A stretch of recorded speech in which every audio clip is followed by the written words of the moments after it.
सीताराम हनुमान सीताराम हनुमान सीताराम हनुमान सीताराम हनुमान सीताराम हनुमान सीताराम हनुमान सीताराम हनुमान सीताराम हनुमान सीताराम हनुमान सीताराम हनुमान सीताराम हनुमान सीताराम हनुमान सीताराम हनुमान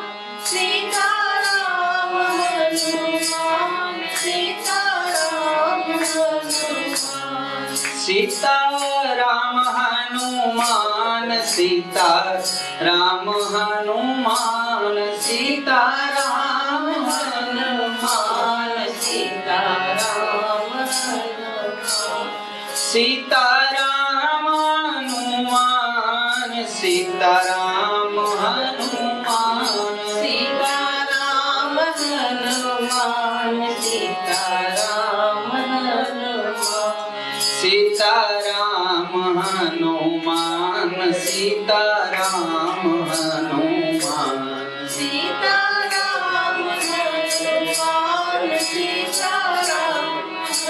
सीताराम हनुमान सीताराम हनुमान सीताराम हनुमान सीताराम हनुमान सीताराम हनुमान सीताराम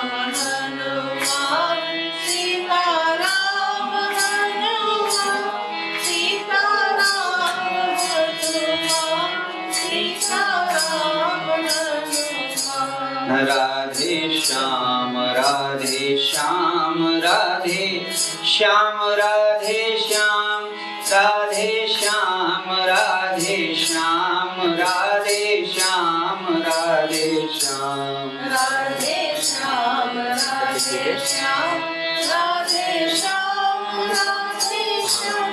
राधे श्याम राधे श्याम राधे श्याम राधे श्याम राधे श्याम। बोले श्री हनुमान जी महाराज की जय।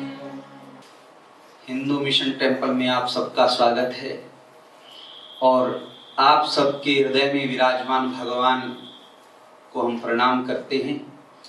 श्रोता भी भगवान का ही स्वरूप होता है, क्योंकि भगवान कहते हैं मैं सुनने वाला भी हूँ और सुनाने वाला भी मैं ही हूँ। तो आप सभी भाग्यशाली और हम सब भाग्यशाली हैं कि आज होली के शुभ अवसर पर भगवान श्री सत्यनारायण के परम पावन कथा के लिए हम यहाँ एकत्रित हुए हैं।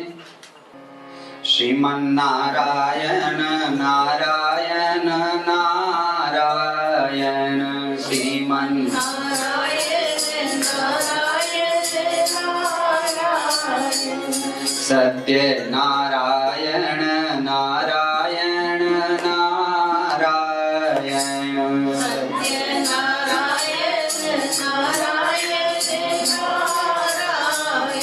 नारायण श्रीमन नारायण नारायण नारायण श्रीमन नारायण नारायण नारायण सत्य नारायण नारायण नारायण सत्य नारायण नारायण नारायण श्रीमन नारायण नारायण नारायण श्रीमन नारायण नारायण नारायण श्रीमन नारायण नारायण नारायण श्रीमन नारायण नारायण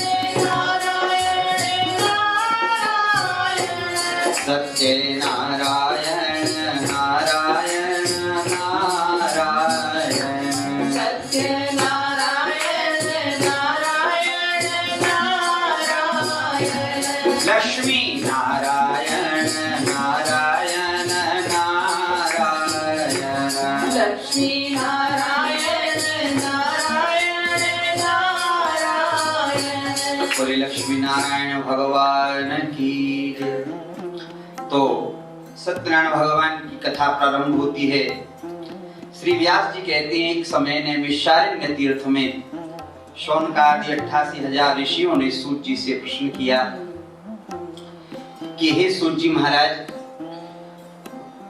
किस व्रत अथवा तपस्या से मनोवांछित फल की प्राप्ति होती है, वो हम सुनना चाहते हैं। सूत जी ने कहा, ऋषियों, इसी प्रकार देवऋषि नारद ने एक बार भगवान से प्रश्न किया था कि भगवान किस व्रत से, किस साधन से नाना योनियों में उत्पन्न सभी प्राणियों को अनेक प्रकार का जो क्लेश और दुख हो रहा है, किस उपाय से इनके दुखों को सुनिश्चित रूप से इनका नाश हो, ऐसा मन में विचार करके भगवान श्री सत्यनारायण से पूछने के लिए नारद जी एक बार विष्णु लोक गए। वहां 4 भुजाओं वाले भगवान शंख चक्र गदा पद्म से विभूषित शुक्ल वर्ण भगवान नारायण का दर्शन कर उन देवादिदेव की वे स्तुति करने लगे। नारद जी ने कहा, नमो वांग मन सदा रूपान अशंत शक्तये आदिमन हीनाय निर्गुणाय गुणात्मने सर्वशामादित्य भूताय भक्तानामार्तनाशिने। हे भगवान, वाणी और मन से परे स्वरूप वाले अनंत शक्ति संपन्न आदि मध्य और अंत से रहित निर्गुण और सकल कल्याणमय गुणों से संपन्न भगवान, स्थावर जंगात्मक निखिल सृष्टि के प्रपंच के कारणभूत भक्तों को पीड़ा नष्ट करने वाले हे परमात्मा, हम आपको नमस्कार करते हैं। इस प्रकार नारद जी ने भगवान की प्रार्थना की और भगवान उनकी स्तुति के बाद नारद जी से पूछे कि महाभाग, आप किस प्रयोजन से यहाँ आए हैं, आपके मन में क्या है, कहिए, वह सब मैं कुछ आपसे सुनना चाहता हूँ। नारद जी बोले, भगवान, मृत्युलोक में अपने पाप कर्मों के द्वारा विभिन्न योनियों में उत्पन्न सभी लोग बहुत प्रकार के कलेशों से दुखी हो रहे हैं नाथ। किस लघु उपाय से उनके कष्टों का निवारण हो सकता है? यदि आपकी मेरे ऊपर कृपा है तो वो मैं सब सुनना चाहता हूँ, उसे बताएं। भगवान ने कहा, हे वत्स, संसार के ऊपर अनुग्रह करने की इच्छा से आपने बहुत अच्छी बात पूछी है। जिस व्रत के करने से प्राणी मोह से मुक्त हो जाता है उसे आपको मैं बतला रहा हूँ, आप सुने। हे वत्स, स्वर्ग और मृत्युलोक में दुर्लभ भगवान सत्यनारायण का एक महान पुण्यप्रद व्रत है। आपके स्नेह के कारण इस समय मैं उसे कह रहा हूँ। अच्छी प्रकार विधि विधान से भगवान सत्यनारायण का व्रत करके मनुष्य शीघ्र ही सुख प्राप्त करके परलोक में मोक्ष प्राप्त कर सकता है। भगवान की ऐसी वाणी सुनकर नारद मुनि ने उनसे कहा कि भगवान, इस व्रत को करने का फल क्या है, इसका विधान क्या है, इस व्रत को किसने किया और कब इसे करना चाहिए, यह सब मैं विस्तार पूर्वक सुनना चाहता हूँ। नारद जी की बात सुनकर भगवान ने कहा, यह सत्यनारायण का व्रत दुख शोक आदि का शमन करने वाला, धन धान्य की वृद्धि करने वाला, सौभाग्य और संतान देने वाला तथा सर्वत्र विजय प्रदान करने वाला है। जिस किसी दिन निश्चित नहीं है, एकादशी, पूर्णमासी या किसी भी दिन श्रद्धा से समन्वित होकर मनुष्य ब्राह्मण और बंधु बांधवों के साथ धर्म में तत्पर होकर सायंकाल भगवान श्री सत्यनारायण की पूजा करे, नैवेद्य के रूप में उत्तम कोटि के भोजनीय पदार्थों को सवाया मात्रा में भक्ति पूर्वक भगवान को निवेदन करें। उनमें केले का फल, घी, दूध, गेहूं का चूर्ण अथवा गेहूं के चूर्ण के अभाव में साठी या चावल का चूर्ण भी हो सकता है, शक्कर, गुड़, यह सब भक्ष्य सामग्री सवाया मात्रा में इकट्ठा कर करके भगवान को अर्पण करना चाहिए और बंधु बांधवों के साथ भगवान श्री सत्यनारायण की कथा सुनकर ब्राह्मण को दक्षिणा देनी चाहिए। तदंतर बंधु बांधवों के साथ ब्राह्मण को भोजन कराना चाहिए। भक्ति पूर्वक प्रसाद ग्रहण करके नृत्य गीत आदि से आयोजन करना चाहिए। तदंतर भगवान श्री सत्यनारायण का स्मरण करते हुए अपने घर लौट जाना चाहिए। ऐसा करने से मनुष्यों की अभिलाषा अवश्य ही पूर्ण होती है। विशेष रूप से कलयुग में पृथ्वी लोक में यह सबसे छोटा सा उपाय भगवान श्री सत्यनारायण का व्रत, आप इसका पालन कीजिए। इस प्रकार श्री स्कंद पुराण के अंतर्गत रेवा खंड में आए हुए सत्यनारायण भगवान की व्रत कथा अध्याय का पहला अध्याय पूर्ण हुआ। बोले सत्यनारायण भगवान की जय। श्रीमन्नारायण नारायण नारायण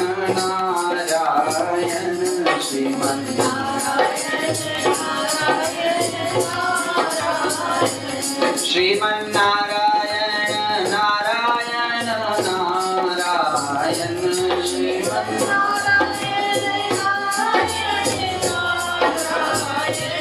लक्ष्मी नारायण नारायण नारायण लक्ष्मी नारायण श्रीमन्नारायण नारायण नारायण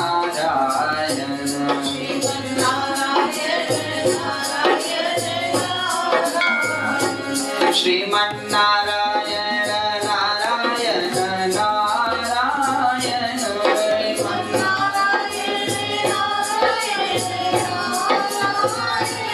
लक्ष्मी नारायण नारायण नारायण लक्ष्मी नारायण दूसरा अध्याय। बोले सत्यनारायण भगवान की जय। निर्धन ब्राह्मण और काष्ठ विक्रेता की कथा। सूत जी बोले, हे द्विजो, अब मैं पुनः पूर्व काल में जिसने इस सत्यनारायण भगवान का व्रत किया और उसे भली भांति विस्तार पूर्वक कहूंगा। रमणीय काशी नामक नगर में कोई अत्यंत निर्धन ब्राह्मण रहता था। भूख और प्यास से व्याकुल होकर वह प्रतिदिन पृथ्वी पर भटकता रहता।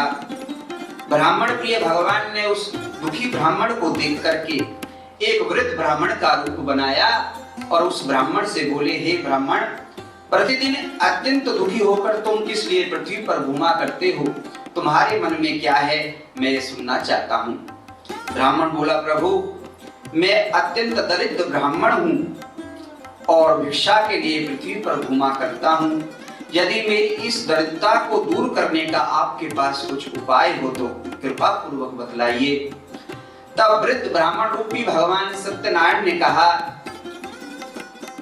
श्री सत्यनारायण भगवान अभिष्ट फल को देने वाले हैं। वो सबकी मनोवांछित इच्छा को पूरी करते हैं। हे ब्राह्मण, तुम उनका उत्तम व्रत एवं पूजन करो, जिसे करने से मनुष्य सभी दुखों से मुक्त हो जाता है।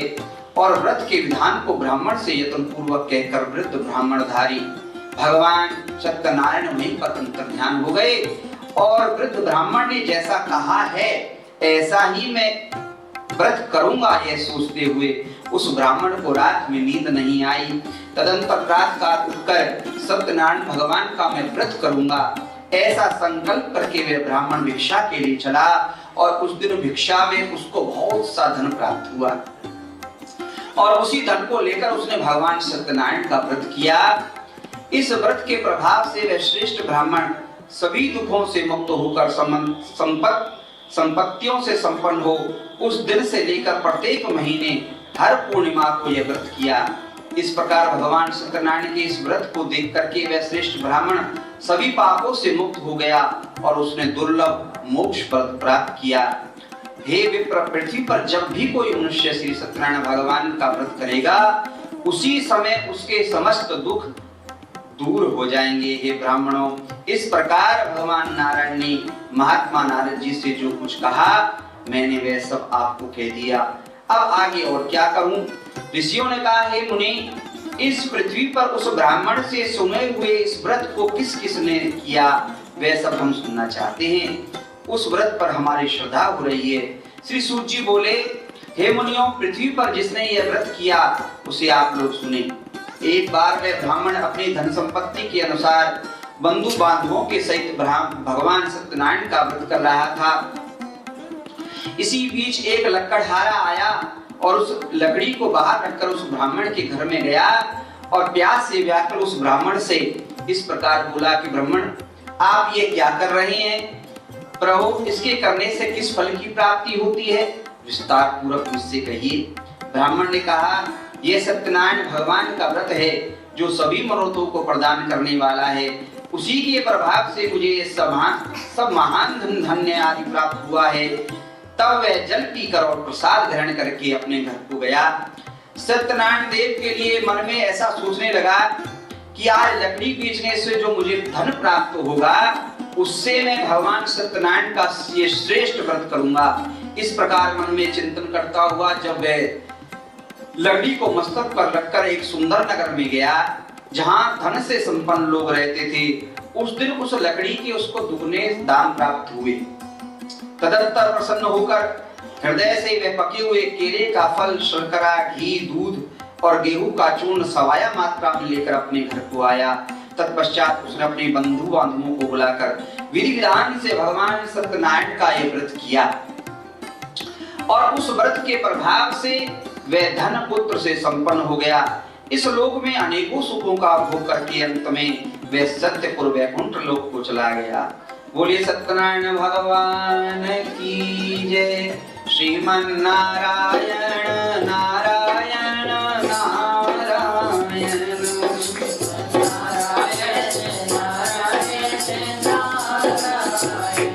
श्रीमन नारायण नारायण नारायण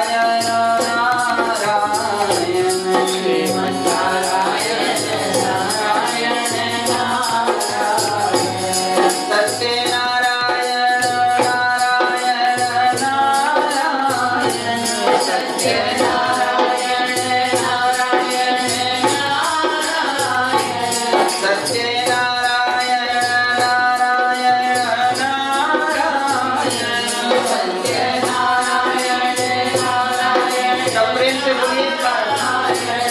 श्रीमन नारायण नारायण नारायण श्रीमन नारायण नारायण नारायण। बोले सत्यनारायण भगवान की जय। तीसरा अध्याय। श्री सूत जी बोले, श्रेष्ठ मुनियों, अब मैं पुनः आगे की कथा कहता हूँ, आप लोग सुने। प्राचीन काल में उल्कामुख नाम का एक राजा था। वह बड़ा जितेंद्रिय, सत्यवादी, अत्यंत बुद्धिमान और वह विद्वान राजा प्रतिदिन देवालय में जाता और ब्राह्मणों को धन देकर के संतुष्ट किया करता। कमल के समान मुख वाली उसकी धर्मपत्नी शील, विनय एवं सौंदर्य आदि गुणों से संपन्न और पतिपरायणा थी। राजा एक दिन अपनी धर्मपत्नी के साथ भद्रशिला नदी के तट पर भगवान सत्यनारायण का पूजन कर रहा था। उसी समय व्यापार के लिए एक वणिक वहां आया।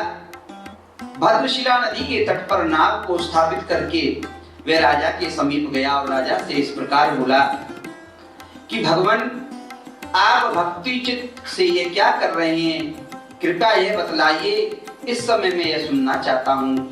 राजा ने कहा, हे वणिक साधो, पुत्र आदि की प्राप्ति की कामना से अपने बंधु बांधवों के साथ में अतुल तेज संपन्न भगवान विष्णु का व्रत एवं पूजन कर रहा हूँ।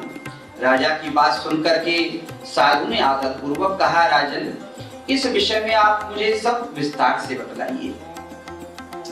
आपके कथनानुसार मैं व्रत एवं पूजन करूंगा। मुझे भी कोई संतान नहीं है, इसलिए अवश्य ही मुझे संतान प्राप्त होगी। ऐसा विचार कर वह व्यापार से निवृत्त होकर आनंद पूर्वक अपने घर आया। उसने अपनी पत्नी से ये संतति प्रदान करने वाले इस सत्यनारायण भगवान के व्रत का विस्तार पूर्वक विवेचन किया। जब मुझे संतति की प्राप्ति होगी, अर्थात जब मुझे संतान प्राप्त होगी, तब मैं इस व्रत को करूंगा। इस प्रकार उस साधु ने अपनी पत्नी लीलावती से कहा। एक दिन उसकी लीलावती नाम की सती साध्वी भार्या पति के साथ आनंद चित्त ऋतुकालीन धर्मार्थ चरण में प्रवृत्त हुई और भगवान श्री सत्यनारायण की कृपा से उनकी पत्नी गर्भिणी हुई। 10वें महीने में उसे कन्या रत्न की उत्पत्ति हुई और वह शुक्ल पक्ष के चंद्रमा की भांति दिन प्रतिदिन बढ़ने लगी। उसकी कन्या का नाम कलावती रखा गया। इसके बाद एक दिन लीलावती ने अपने पति से कहा, आपने कहा था कि जब मेरी यहाँ कोई संतान होगी तो मैं व्रत करूंगा। अब ये संतान तो हो गई है, आप व्रत क्यों नहीं कर रहे हैं? तब वो साधु वणिक बोला, प्रिय, इसके विवाह के समय में ये व्रत करूंगा। इस प्रकार अपनी पत्नी को भली भांति आश्वस्त कर वह व्यापार के लिए नगर की ओर चला गया। इधर कन्या कलावती पिता के घर में बढ़ने लगी। तदंतर धर्मज्ञ साधु ने नगर में सखियों के साथ क्रीड़ा करती हुई अपनी कन्या को विवाह योग्य देखकर आपस में मंथना करके कन्या के विवाह के लिए श्रेष्ठ वर का अन्वेषण करो, ऐसा दूत को कहकर शीघ्र उसे भेज दिया। और उसकी आज्ञा प्राप्त करके वह दूत कांचन नामक नगर में गया। वहां से एक वणिक का पुत्र लेकर आया। उस साधु ने वणिक के पुत्र को सुंदर और गुणों से संपन्न देखकर अपनी जाति के लोगों और बंधु बांधवों के साथ संतुष्ट चित्त हो विधि विधान से वणिक पुत्र के हाथ में कन्या का दान कर दिया। उस समय वह दुर्भाग्यवश भगवान का वह उत्तम व्रत करना भूल गया। विवाह के समय में व्रत न करने के कारण भगवान उस पर रुष्ट हो गए। कुछ समय के पश्चात अपने व्यापार कर्म में कुशल व साधु वणिक काल की प्रेरणा से अपने दामाद के साथ व्यापार करने के लिए समुद्र के समीप स्थित रत्नसार नामपुर नामक सुंदर नगर में गया। अपने श्री संपन्न दामाद के साथ वहां व्यापार करने लगा। तदंतर वे दोनों राजा चंद्रकेतु के रमणीय उस नगर में गए। उस समय भगवान श्री सत्यनारायण ने उसे भ्रष्ट प्रतिज्ञा देखकर इसे दारुण कठिन और महान दुख प्राप्त होगा यह शाप दे दिया। एक दिन एक चोर राजा चंद्रकेतु के धन को चुराकर वहीं आया जहां दोनों वणिक बैठे थे। वे अपने पीछे दौड़ते हुए दूतों को देखकर बहचित से धन वहीं छोड़कर शीघ्र ही छिप गए। इसके बाद राजा के दूत वहां आ गए जहां वह साधु वणिक था। वे राजा के धन को देखकर वे दूत उन दोनों वणिक पुत्रों को बांध कर ले आए और हर्षपूर्वक दौड़ते हुए राजा से बोले, प्रभु, हम दो चोर पकड़ के लाए हैं, इन्हें देखकर आप आज्ञा दें। राजा की आज्ञा से दोनों शीघ्र ही दृढ़ता पूर्वक बांधकर बिना विचार किए महान कारागार में डाल दिए गए। भगवान सत्यदेव की माया से किसी ने उन दोनों की बात नहीं सुनी और राजा चंद्रकेतु ने उन दोनों का धन भी ले लिया। इस प्रकार भगवान के शाप से वणिक के घर में उसकी पत्नी भी दुखी हो गई। उसके घर में जितना सामान था वह धन था वह चोरों ने चुरा लिया। वह लीलावती शारीरिक और मानसिक पीड़ाओं से युक्त भूख और प्यास से दुखी होकर अन्न की चिंता से दर दर भटकने लगी। कलावती कन्या भी भोजन के लिए इधर उधर प्रतिदिन घूमने लगी। एक दिन सुधा से पीड़ित हुए कलावती एक ब्राह्मण के घर गई। वहां जाकर उसने श्री सत्यनारायण भगवान के व्रत पूजन को देखा। वहां बैठकर उसने कथा सुनी और वरदान मांगा। तदंतर प्रसाद ग्रहण करके वे कुछ रात होने पर घर गई और माता लीलावती से कलावती कन्या ने प्रेम पूर्वक पूछा, पुत्री बेटी, तू रात में कहाँ रुकी थी? तुम्हारे मन में क्या है? कलावती कन्या ने तुरंत माता से कहा, मां, मैंने एक ब्राह्मण के घर में मनोरथ प्रदान करने वाला एक व्रत देखा है। कन्या की उस बात को सुनकर वह वणिक की भार्या व्रत करने को उद्यत हुई और प्रसन्न मन से उस साध्वी ने बंधु बांधवों के साथ भगवान श्री सत्यनारायण का व्रत किया तथा इस प्रकार प्रार्थना की, भगवान, आप हमारे पति एवं जामाता के अपराध को क्षमा कर दें। वे दोनों अपने घर शीघ्र आ जाएं। इस व्रत से भगवान सत्यनारायण पुनः संतुष्ट हो गए और उन्होंने नृपश्रेष्ठ चंद्रकेतु को स्वप्न दिखाया और स्वप्न में कहा, हे राजन, प्रातः काल दोनों वणिकों को छोड़ दो और वह सारा धन भी दे दो जो तुमने उनसे इस समय ले लिया है, अन्यथा राज्य, धन एवं पुत्र सहित तुम्हारा सर्वनाश कर दूंगा। राजा से स्वप्न में ऐसा कहकर भगवान सत्यनारायण अंतर्ध्यान हो गए। इसके अनंतर प्रातःकाल राजा ने अपने सभासदों के साथ सभा के मध्य उन दोनों वणिक पुत्रों को बुलाया और कहा, दोनों बंदी बड़े पुत्रों को शीघ्र ही मुक्त कर दो। राजा की ऐसी बात सुनकर वे राजपुरुष दोनों महाजनों को बंधन मुक्त करके राजा के सामने लाकर विनय पूर्वक बोले, महाराज, बेड़ी बंधन से मुक्त करके दोनों वणिक पुत्र लाए गए हैं। इसके बाद दोनों वणिक पुत्रों को नृपश्रेष्ठ चंद्रकेतु को प्रणाम करके अपने पूर्व वृतांत का स्मरण करते हुए भयभीत होकर कुछ बोल न सके। राजा ने वणिक पुत्रों को देखकर आदर पूर्वक कहा, आप लोगों को प्रारब्धवश ये महान दुख प्राप्त हुआ है, इस समय अब कोई भय नहीं है। ऐसा कहकर उनकी बेड़ी खुलवाकर शौर कर्म आदि कराया। राजा ने वस्त्र अलंकार देकर उन दोनों मणि पुत्रों को संतुष्ट किया तथा सामने बुलाकर वाणी द्वारा अत्यधिक आनंदित किया। पहले जो धन लिया था उससे दूना करके दे दिया। तदंतर राजा ने पुनः उनसे कहा, साधु अब आप अपने घर को जाएं। राजा को प्रणाम करके हम आपकी कृपा से जा रहे हैं, ऐसा कहकर उन दोनों महावैश्यों ने अपने घर की ओर प्रस्थान किया।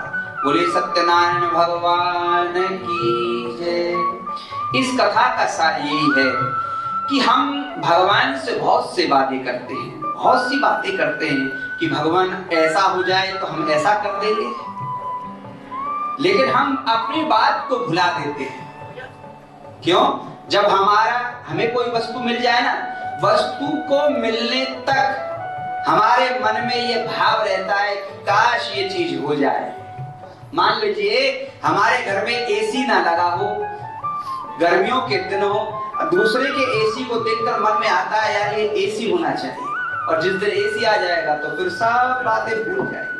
ऐसे हम भगवान से बहुत प्रार्थना करते हैं कि भगवान हमें ये चाहिए, पर जब हमारी मनोकामना पूर्ण हो जाए तो फिर भगवान को भी भूल जाते हैं। यही इस वणिपुत्र ने किया। श्रीमन नारायण नारायण नारायण श्रीमन नारायण नारायण नारायण सत्यनारायण नारायण नारायण सत्यनारायण नारायण नारायण सत्यनारायण नारायण नारायण सत्यनारायण नारायण। सब प्रेम से बोलिए श्रीमन नारायण नारायण नारायण श्रीमन नारायण नारायण नारायण श्रीमन नारायण नारायण नारायण श्रीमन नारायण नारायण नारायण लक्ष्मी नारायण नारायण नारायण लक्ष्मी नारायण नारायण सत्यनारायण भगवान की। इनका नाम ही सत्यनारायण है।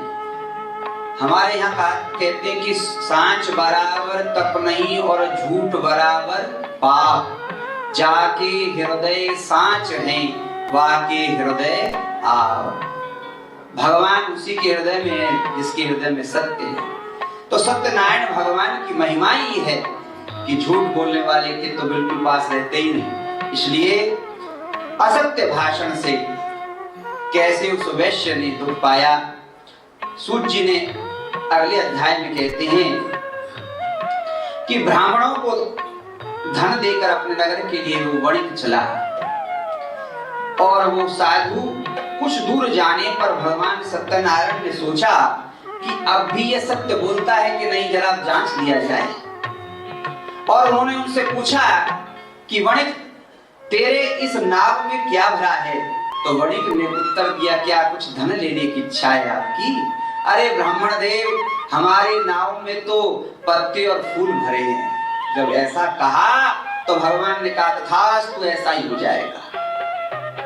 और जब वो नित्य कर्म से निवृत्त होकर के वो वणिक जब पहुंचा नाव के पास, तो नाव उतराई देख करके, ऊपर उठी हुई देख करके बड़ा चिंतित हुआ। बोले ये तो भरी हुई थी। जब देखा कि उसमें क्या रखा है, तो देखा कि उसमें पत्ते और फूल ही पड़े हैं। मेरा धन तो सब समाप्त हो गया। अब वो रोने लगा। तो उसके दामाद ने उनसे कहा कि आप शोक क्यों कर रहे हैं? दंडी ने जो श्राप दिया है, इस स्थिति में चाहे तो वह सब कुछ कर सकते हैं। अभी दंडी यहीं पर विराजमान है, अर्थात वो ब्राह्मण, बूढ़े वृद्ध ब्राह्मण यहीं पर विराजमान हैं। आप उनसे जाकर के क्षमा याचना कीजिए, अतः उन्हीं की शरण में हम चलें। ऐसा कहकर वे जामाता की बात सुनकर साधु नाम का वो वणिक उनके पास गया और दंडी को देखकर उसने भक्ति पूर्वक उन्हें प्रणाम किया। और आदर पूर्वक कहने लगा, आपके सम्मुख मैंने जो कहा, असत्य भाषण रूपी जो अपराध किया है, झूठ बोलने का जो अपराध किया है, आप मेरे उस अपराध को क्षमा कर दें। ऐसा कहकर वे बारंबार प्रणाम करके महान शोक से आकुल होकर के रोने लगा। दंडी ने कहा, अर्थात दंडी रूपी भगवान ने कहा, अरे मूर्ख रो मत, मेरी बात सुनो। मेरी पूजा से उदासीन होने के कारण तथा मेरी आज्ञा से ही तुमने बारंबार दुख प्राप्त किया है। भगवान की ऐसी वाणी सुनकर वह उनकी स्तुति करने लगा। साधु ने कहा, हे प्रभु, ये आश्चर्य की बात है कि आपकी माया से मोहित होने के कारण ब्रह्मा आदि देवता भी आपके गुणों और रूप को यथावत रूप से नहीं जान सकते, फिर मैं मूर्ख आपकी माया से मोहित होने के कारण कैसे जान सकता हूँ? आप प्रसन्न हो जाएं, मैं अपनी धन संपत्ति के अनुसार आपकी पूजा करूंगा। मैं आपकी शरण में आया हूँ, मेरी जो पुराना धन था उसकी और मेरी रक्षा कीजिए। उस वाणी की ऐसी भक्ति युक्त वाणी सुनकर के भगवान जनार्दन संतुष्ट हो गए। जब भगवान संतुष्ट हो गए तो उसे अभिष्ट वर की वरदान की और अंतर्ध्यान चले हो गए। उसके बाद में साधु अपनी नौका में चढ़ा तो उस नौका में धन धान्य से परिपूर्ण देखकर भगवान सत्यदेव की जय हो, और भगवान सत्यदेव की कृपा से हमारा मनोरथ सफल हो गया, ऐसा कहकर वह अपने स्वजनों के साथ, अपने परिवार वालों के साथ भगवान की विधिवत पूजा करके भगवान सत्यनारायण की कृपा से आनंद से परिपूर्ण हो गया और नाव को प्रयत्न पूर्वक संभाल कर उसने अपने देश के लिए प्रस्थान किया। साधु वणिक ने अपने दामाद से कहा, देखो हम अपनी नगरी की ओर जा रहे हैं और वो दिखाई पड़ रही है। उसके बाद उसने अपने धन के रक्षक दूत को अपने आगमन की सूचना के लिए अपनी पत्नी के पास भेजा कि मैं आ रहा हूं, आप मेरी पत्नी से कहिए जा करके। और वह दूत उस नगर में गया जहां साधु की पत्नी थी। उसने उसको देख करके हाथ जोड़कर प्रणाम किया और उसके लिए एक बहुत सुंदर बात कही कि सेठ जी अपने दामाद और अपने बंधु बांधवों के साथ बहुत सारा धन लेकर के आपके नगर के निकट आ गए हैं। दूत के मुख से यह बात सुनकर वे महान आनंद से विवल हो गई और साध्वी ने भगवान श्री सत्यनारायण भगवान की पूजा करके अपनी पुत्री से कहा, मैं अपने पति के दर्शन के लिए जा रही हूँ, तुम शीघ्र आओ। माता का ऐसा वचन सुनकर व्रत को समाप्त करके प्रसाद का परित्याग करके वो भी चलने लगी। देखिए, हमें जब बहुत प्रेम किसी के प्रति हो जाता है तो हम कुछ रूल फॉलो करने से अपने को कतराने लगते हैं। ऐसा नहीं करना चाहिए। भगवान के प्रसाद को उसी समय ग्रहण करना चाहिए। एक बार भगवान शंकर ने पार्वती जी से कहा था, भगवान शंकर जो हैं, भगवान के पास जहां भी भगवान को भोग लगता है, चाहे जगन्नाथ जी में लगता हो, द्वारिका में लगता हो, कहीं भी भगवान को भोग लगता है तो शंकर जी के पास प्रसाद आता है। हरि प्रसाद रस स्वाद के भक्त इति प्रमाणित भक्त हैं। तो भगवान शंकर प्रमाणित भक्त है उनमें से। तो भगवान शंकर के पास भगवान का प्रसाद जैसे ही आता है तो भगवान पाते हैं। तो माता पार्वती उस समय सहस्त्र नाम का पाठ कर रही थी, विष्णु सहस्त्र नाम का वो नृत्य करती थी। बोले, प्रभु अभी मेरा नियम पूरा नहीं हुआ, प्रसाद मैं नहीं ग्रहण कर सकती। बोले, नहीं, इसी समय प्रसाद आया है, इसी समय ग्रहण कीजिए। बोले कि नहीं, ऐसा नहीं हो सकता, क्योंकि मैं सहस्त्र नाम पाठ करती हूँ, उसके बाद ही प्रसाद पाऊंगी। बोले कि एक बार राम कह दो, सहस्त्र नाम के बराबर फल हो जाएगा। बोले कि प्रभु ऐसा कैसे होता है? तो उन्होंने कहा, राम रामेति रामेति रमे रामे मनोरमयि सहस्रनाम ततुल्यम राम नाम वरानने। हे पार्वती, सहस्त्र नाम के तुल्य केवल एक राम नाम है। केवल राम कह दो और प्रसाद पा जाओ। और उन्होंने ऐसा ही किया। तब से मां पार्वती के संग श्री शंकर जी राम नाम जपते हैं। मंगल भवन अमंगल हारी उमा सहित जहि जपत पुरारी। भगवान शंकर के साथ माँ पार्वती उस दिन से राम राम राम राम नाम का पाठ करती रहती हैं। इसलिए कहा है कि कभी भी प्रसाद का अवज्ञा नहीं करनी चाहिए, लेकिन उसकी पत्नी और लीलावती और कलावती ने ऐसा ही किया। और वो जो लीला कलावती थी वो अपने पति को देखने के लिए जैसे ही प्रसाद का त्याग करती हुई जल की ओर गई तो उसने अपने पति को न देखा, उसको उसका पति दिखाई नहीं पड़ा और वो महान शोक से क्रंदन करती हुई पृथ्वी पर गिर पड़ी। नाव को अंतर ध्यान देखकर कन्या को अत्यंत दुखी देखकर मन से साधु वणिक ने सोचा, यह क्या आश्चर्य हो गया, ये क्या हो गया, अभी अभी तो नाव यहाँ थी, अब कैसे एकदम अदृश्य हो गई, कहाँ डूब गई नाव इस जल में। नाव का संचालन करने वाले भी सब चिंतित हो गए। तदंतर वे लीलावती भी कन्या को देख करके रोने लगी और अत्यंत दुख से विलाप करती हुई अपने पति से बोली, अभी अभी नौका के साथ वह दामाद कैसे गायब हो गया, न जाने किस देवता की उपेक्षा से वह नौका हरण कर ली गई, अथवा भगवान श्री सत्यनारायण के महात्म्य में तो कौन जान सकता है। ऐसा कहकर वह स्वजनों के साथ विलाप करने लगी। कलावती कन्या को गोद में लेकर के रोने लगी। कलावती कन्या भी अपने पति के नष्ट हो जाने पर दुखी हो गई और पति की पादुका लेकर उसका अनुगमन करने के लिए उसके मन में निश्चय किया कि मैं भी अब इस संसार में न रहूंगी। कन्या के इस प्रकार के आचरण को देखकर भार्या सहित वह धर्मज्ञ के साधु वणिक अत्यंत शोक संतृप्त हो गया और सोचने लगा, या तो भगवान सत्यनारायण ने ये दामाद के साथ धन धान्य से भरी इस नौका का अपहरण किया है, अथवा हम सभी भगवान सत्यदेव की माया से मोहित हो रहे हैं। अपनी धन शक्ति के अनुसार मैं भगवान सत्यनारायण की पूजा करूंगा। सभी को बुलाकर इस प्रकार उसने कहा, अपने मन की इच्छा प्रकट की और बारंबार भगवान सत्यदेव को दंडवत प्रणाम किया। इसके तो पश्चात परिपालक भगवान सत्यदेव प्रसन्न हो गए। देखिए भगवान जितने जल्दी रूठते होते जल्दी मन भी जाते हैं, उनको मनाने वाला चाहिए। तो उन्होंने कहा दोनों के क्या भक्त वत्सल भगवान ने कृपा पूर्वक ये आकाशवाणी की कि तुम्हारी कन्या प्रसाद छोड़कर अपने पति को देखने के लिए चली आई थी, इस निश्चय ही इसी कारण से उसका पति अदृश्य हो गया है। यदि घर जाकर प्रसाद ग्रहण करके वे पुनः आए तो हे साधो तुम्हारी पुत्री पति को प्राप्त करेगी, इसमें संशय नहीं है। कन्या कलावती भी आकाश मंडल से ऐसी वाणी सुनकर शीघ्र घर गई और उसने प्रसाद ग्रहण किया। पुनः आकर स्वजनों तथा अपने पति को देखा। तब कलावती कन्या ने अपने पिता से कहा, अब तो घर चलें, विलंब क्यों कर रहे हैं। कन्या की यह बात सुनकर वणिक पुत्र संतुष्ट हो गया। विधि विधान से भगवान सत्यनारायण का पूजन करके धन तथा बंधु बांधवों के साथ अपने घर गया। तदंतर प्रत्येक पूर्णिमा को और संक्रांति के पर्वों पर भगवान सत्यनारायण का पूजन करते हुए वे इस लोक में सुख भोग कर अंत में सत्यपुर वैकुंठ लोक को चला गया। बोले सत्यनारायण भगवान की। इसलिए प्रसाद की अवज्ञा नहीं करते हैं।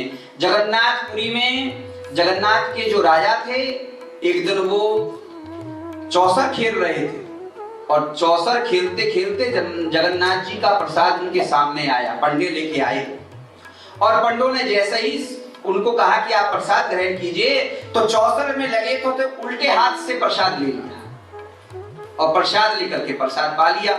लेकिन जब चौसर का जो खेल खत्म हुआ तो उनको स्मरण हुआ, ओह मैंने तो बहुत बड़ी गलती कर दी, प्रसाद को उल्टे हाथ से ले लिया, सीधे हाथ से लेना चाहिए प्रसाद। और उन्होंने इस गलती के कारण अपने किसी मंत्री से कहा कि मेरे इस हाथ को काट दे यहाँ से, ये अब ये किसी काम का नहीं है, इसने भगवान के प्रसाद की अवज्ञा की है, मेरा हाथ काट दे। लेकिन मंत्री ने कहा, भगवान मैं ऐसा नहीं कर सकता।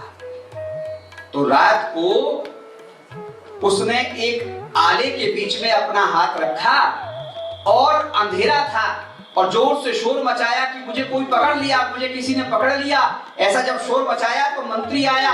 मंत्री ने देखा किसी का हाथ उस आले पे पड़ा है, तो राजा का ही हाथ था और उसने फट से वो तलवार से उसको काट दिया।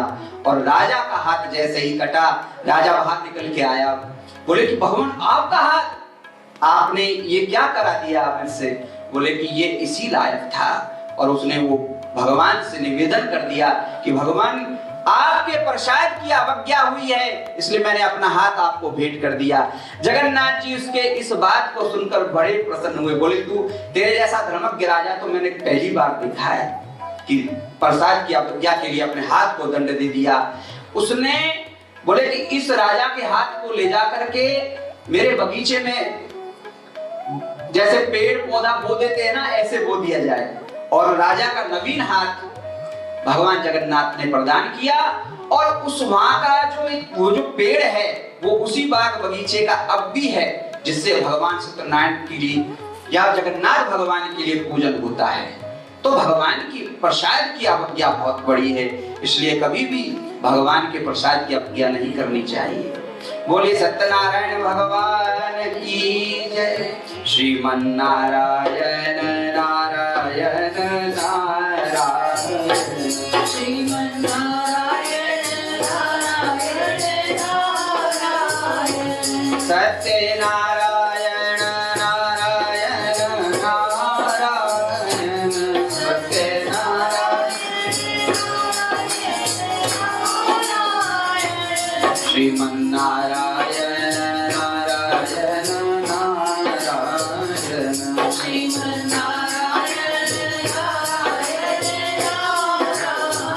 बोले सत्यनारायण भगवान की। 5वां अध्याय। श्री सूत जी बोले श्रेष्ठ मुनियों, अब इसके बाद में दूसरी कथा कहूंगा, आप लोग सुने। अपनी प्रजा का पालन करने में तत्पर तुंगध्वज नाम का एक राजा था। उसने सत्यदेव भगवान के प्रसाद का परित्याग किया था, इसलिए वह दुख प्राप्त किया। एक बार मैं वन में गया और वहां बहुत से पशुओं को मारकर वट वृक्ष के नीचे आया। वहां उसने देखा कि कुछ गोपगण बंधु बांधवों के साथ संतुष्ट होकर के भगवान सत्यदेव का पूजन कर रहे हैं। राजा ये देखकर भी अहंकारवश ना तो वहां गया, ना उसने भगवान सत्यनारायण को प्रणाम किया। उसके बाद पूजन के अनंतर सभी गोपगण भगवान का प्रसाद राजा के पास रख के आ गए और लौट करके आए तो भगवान उस राजा ने उस प्रसाद का भी परित्याग किया, प्रसाद ग्रहण नहीं किया। इधर राजा को प्रसाद का परित्याग करने से बहुत दुख हुआ। उसका संपूर्ण धन धान्य एवं सभी 100 पुत्र नष्ट हो गए। राजा ने मन में निश्चय किया कि अवश्य ही भगवान सत्यनारायण ने हमारा नाश कर दिया है, इसलिए मुझे वहीं जाना चाहिए जब भगवान सत्यनारायण की कथा हो रही थी। ऐसा मन में निश्चय करके वह राजा गोपगणों के समीप गया और गोपगणों के साथ भक्ति पूर्वक भगवान सत्यनारायण का पूजन किया। विधि पूर्वक भगवान सत्यदेव की पूजन कर भगवान सत्यदेव कृपा से वह पुनः धन और पुत्रों से संपन्न हो गया। इस प्रकार इस लोक में सभी सुख का भोग करके अंत में वैकुंठ लोक चला गया। इस सूत जी कहते हैं जो व्यक्ति इस परम दुर्लभ श्री सत्यनारायण भगवान के व्रत को करता है और पुण्यमयी और फल प्रदायिनी भगवान की इस कथा को सुनता है, उसे भगवान सत्यनारायण की कृपा से धन धान्य आदि की प्राप्ति होती है।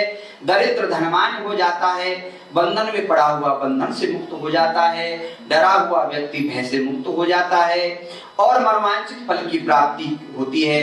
यह सत्य बात है, इसमें संशय नहीं है। इस लोक में वे सभी फलों का भोग प्राप्त करके अंत में वैकुंठ लोक हो जाता है। ब्राह्मणों, इस प्रकार मैंने आप लोगों से भगवान सत्यनारायण भगवान के इस व्रत को कहा जिसे करके मनुष्य सभी दुखों से मुक्त हो जाता है। कलयुग में तो भगवान सत्यदेव की पूजा विशेष फल प्रदान करने वाली है। भगवान विष्णु को ही कुछ लोग सत्य कहते हैं, कुछ लोग ईश कहते हैं, कुछ लोग सत्यदेव कहते हैं, कुछ लोग सत्यनारायण कहते हैं। अनेक रूप धारण करके भगवान सत्यनारायण ही सभी का मनोरथ सिद्ध करते हैं। कलयुग में सनातन भगवान विष्णु ही सत्यव्रत रूप धारण करके सभी का मनोरथ पूर्ण करने वाले हैं। हे श्रेष्ठ मुनियों, जो व्यक्ति नित्य भगवान सत्यनारायण की स्मृत कथा को पढ़ता सुनता है, भगवान सत्यनारायण की कृपा से उसके सभी पाप नष्ट हो जाते हैं। हे मुनीश्वरों, पूर्व काल में जिन लोगों ने भगवान सत्यनारायण का यह व्रत किया, उनके अगले जन्म का वृतांत कहता हूँ, आप लोग सुने। महान प्रज्ञा संपन्न शतानंद नाम का जो ब्राह्मण था, दूसरे जन्म में सुदामा नामक ब्राह्मण हुआ और उस जन्म में भगवान श्री कृष्ण का ध्यान करके उन्होंने मोक्ष प्राप्त किया। और जिस लक्कड़हारे ने भगवान का यह व्रत किया था, वह भिल्लों और गूंगों का राजा हुआ और अगले जन्म में उसने भगवान श्री राम की सेवा करके मोक्ष प्राप्त किया। महाराज उल्कामुख दूसरे जन्म में राजा दशरथ हुए, जिन्होंने श्री रघुनाथ जी की पूजा करके और अंत में वैकुंठ प्राप्त किया। इस प्रकार धार्मिक और सत्यव्रत साधु नामक जो वैश्य था, वो मोरध्वज नाम का राजा हुआ। उसने अपने अंग को आर्य से चेतर पुत्र की आदि देव भगवान को अर्पित की और मोक्ष प्राप्त किया। महाराज तुंगध्वज जन्मांतर में स्वयंभू मनु हुए और भगवत संबंधी संपूर्ण कार्यों का अनुष्ठान करके वैकुंठ लोक को प्राप्त हुए। जो गोपगण थे वे सब जन्मांतर में ब्रजमंडल में निवास करने वाले गोप हुए और सभी राक्षसों का संहार करके उन्होंने भगवान का शाश्वत गोलोक धाम प्राप्त किया। इस प्रकार से स्कंद पुराण के अंतर्गत रेवाखंड में सत्यनारायण भगवान वृत्त कथा का ये 5वां अध्याय पूर्ण हुआ। बोले सत्यनारायण भगवान की जय। आइए एक बार फिर भगवान सत्यनारायण का नाम हम सब अपनी जीवा से लें। श्रीमन नारायण नारायण नारायण, श्रीमन नारायण नारायण नारायण, सत्य नारायण नारायण नारायण, सत्य नारायण नारायण नारायण, श्रीमन नारायण नारायण नारायण, श्रीमन नारायण नारायण नारायण, श्रीमन नारायण नारायण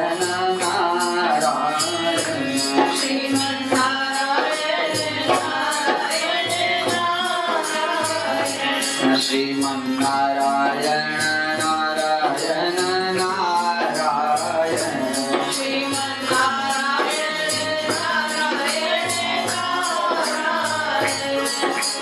गोविंद बोलो हरि गोपाल बोलो, गोविंद बोलो हरि गोपाल बोलो, राधा रमण हरि गोविंद बोलो, राधा रमण हरि गोविंद बोलो, गोविंद बोलो हरि गोपाल बोलो, गोविंद बोलो हरि गोपाल बोलो, गोविंद बोलो हरि गोपाल बोलो, गोविंद बोलो हरि गोपाल बोलो, गोविंद बोलो हरि गोपाल बोलो, गोविंद बोलो हरि गोपाल बोलो, राधा रमण हरि गोविंद बोलो, राधा रमण हरि गोविंद बोलो, राधा रमण हरि गोविंद बोलो। राधा रमण हरि गोविंद बोलो। बोलिए सत्यनारायण भगवान की। आज बिरज में होली है रसिया, आज बिरज में होली है रसिया, हो होली है रसिया, होली है रसिया, आज बिरज में होली है रसिया, आज बिरज में होली है रसिया, अपने अपने घर से निकली, अपने अपने घर से निकली, कोई श्यामल कोई गोरी है रसिया, कोई श्यामल कोई गोरी है रसिया, आज बिरज में होली है रसिया, आज बिरज में होली है रसिया, हो होली है रसिया, हो आज बीरज में होली रे रसिया, आज बीरज में होली रे रसिया, होली रे रसिया, होली रे रसिया, होली रे रसिया, होली रे रसिया, आज बीरज में होली रे रसिया, आज बीरज में होली रे रसिया। भुजगशयनं पद्मनाभं सुरेशं विश्वाधारं गगनसदृशं मेघवर्णं शुभांगं लक्ष्मीकान्तं कमलनयनं योगज्ञानगम्यं वन्दे विष्णु भवभयहरणं सर्वलोकैकनाथं।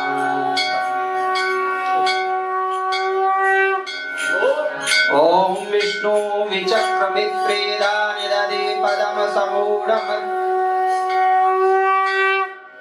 गुंसुरे स्वाहा। बोले विष्णु भगवान की। ओम जय लक्ष्मी रमण स्वामी, जय लक्ष्मी रमण सत्यनारायण स्वामी, सत्यनारायण स्वामी जनपातक हरना। ओम जय लक्ष्मी रमण रतन जड़ित सिंहासन अद्भुत छविराजे स्वामी, अद्भुत छविराजे नारद करत निरंजन, नारद करत निरंजन घंटा ध्वनि बाजे।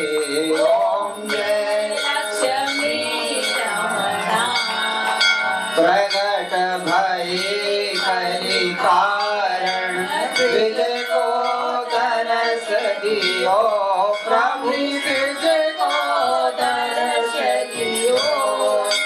बूढ़ो ब्राह्मण बन के, बूढ़ो ब्राह्मण बन के कंचन महल दियो। ओम जय लक्ष्मी रमण दुर्बल भील कठोरा जिन पर कृपा करी स्वामी, जिन पर कृपा करी। चंद्रचूड़ एक राजा, चंद्रचूड़ एक राजा जिनकी विपत्ति हरी। ओम जय लक्ष्मी रमण वेश मनोरथ पायो सदा भजनी स्वामी सोमल भोग्यो प्रभु जी, सोमल भोग्यो प्रभु जी प्रिय स्तुति की। ओम जय लक्ष्मी रमण भक्ति के कारण क्षण क्षण रूप धरो प्रभु, क्षण क्षण रूप धरो।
जो कोई नर गावे स्वामी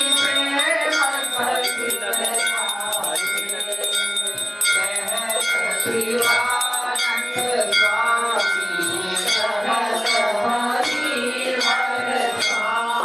मनवांछित फल पावे ओम जय लक्ष्मी ओम जय लक्ष्मी नमः स्वामी जय लक्ष्मी सत्यनारायण स्वामी सत्यनारायण स्वामी जनपालक हरणा ओम जय लक्ष्मी रमणा जय लक्ष्मी रमणा स्वामी जय लक्ष्मी रमणा सत्यनारायण स्वामी सत्यनारायण स्वामी जनपालक हरणा ओम जय लक्ष्मी रमणा ओम जय लक्ष्मी रमणा स्वामी जय लक्ष्मी रमणा सत्यनारायण स्वामी सत्यनारायण स्वामी जनपालक हरणा ओम जय लक्ष्मी रमणा श्री अच्युतं केशवं राम नारायणं कृष्णदामोदरं वासुदेवं हरे श्रीधरं माधवं गोपिकावल्लभं श्रीकान्ति नायकं श्रीरामचन्द्रं भजे श्रीराधिका नायकं श्रीकृष्णचन्द्रं भजे त्वमेव माता पिता त्वमेव बन्धु सखा त्वमेव वेद्या द्रविणं त्वमेव सर्वं मम देव देव त्वमेव सर्वं मम देव देव मूकं करोति वाचालं पङ्गुलङ्घ्यते गिरिं यत्कृपामहं वन्दे परमानन्दं माधवं बार बार वर्मागमो हर्षते श्रीरंग पद सरोजन पावनी भक्ति सदा सत्संग सियावर रामचंद्र की जय राधावरी कृष्ण चंद्र की जय उमापति महादेव की जय पवन सुत हनुमान की जय बोलो भाई सब संतन की जय बोलो भाई सब भक्तन की जय अपने अपने इष्ट देव गुरुदेव महाराज की जय हे माई मेरी सचिया जो वाली माता तुम्हारी सदा की जय सच्चे दरबार की जय सर्वे भवन्तु सुखिनः सर्वे सन्तु निरामया सर्वे भद्राणि पश्यन्तु मा कश्चित् दुःखभाग् ॐ शान्ति शान्ति शान्ति धर्म की जय हो अधर्म का नाश हो प्राणियों में विश्व का भारत माता की गौ माता की गंगा माता की प्रहलाद भगत की विष्णु भगवान की, सत्यनारायण देव की, राधावर कृष्ण चंद्र भगवान की, सियावर रामचंद्र भगवान की, उमापति महादेव की, गणपति गणेश भगवान की, तुलसी शालिग्राम की, आदि शक्ति जगत जननी माँ दुर्गा भवानी की, श्री रामदूत हनुमान जी महाराज की, तुलसी मैया की, सब संतन की, सब भक्तन की, कनेडा देश की, अपने अपने माता पिता की, जय जय श्री राधे, जय जय श्री राधे, जय जय श्री राधे। वीर बजरंगी हर हर महादेव, जयकारा वीर बजरंगी, जयकारा वीर बजरंगी, जयकारा शेरा वाली दा साचे दरबार की।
गणपति आदि स्थापित देवी देवताये नमः।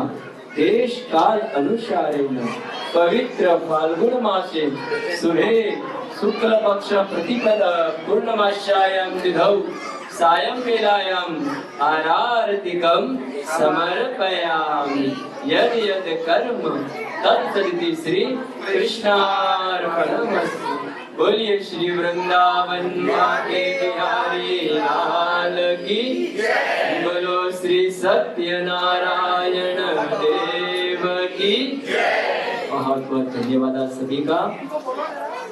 देखिए, एक मेरी आपको बहुत बहुत नम्र विनती है, निवेदन भी है। देखो, भगवान का घर है, जब आरती होती है ना तो भगवान बहुत प्रसन्न होते हैं। ये हमारा विवेक होना चाहिए कि हम जब भी भगवान के मंदिर में आए ना तो मौन धारण करें, बिल्कुल शांति से। जो पाठ हो रहा है, जो स्तुति हो रही है, जो भी कर्म हो रहा है,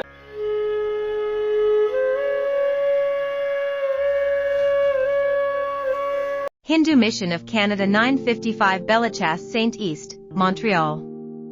H2S1Y2 Tel, 514-270-5557 Facebook link, https://www.facebook.com/hindumission.canada.9/ YouTube all video link, https://www.youtube.com/@hindumissionofcanada4480/.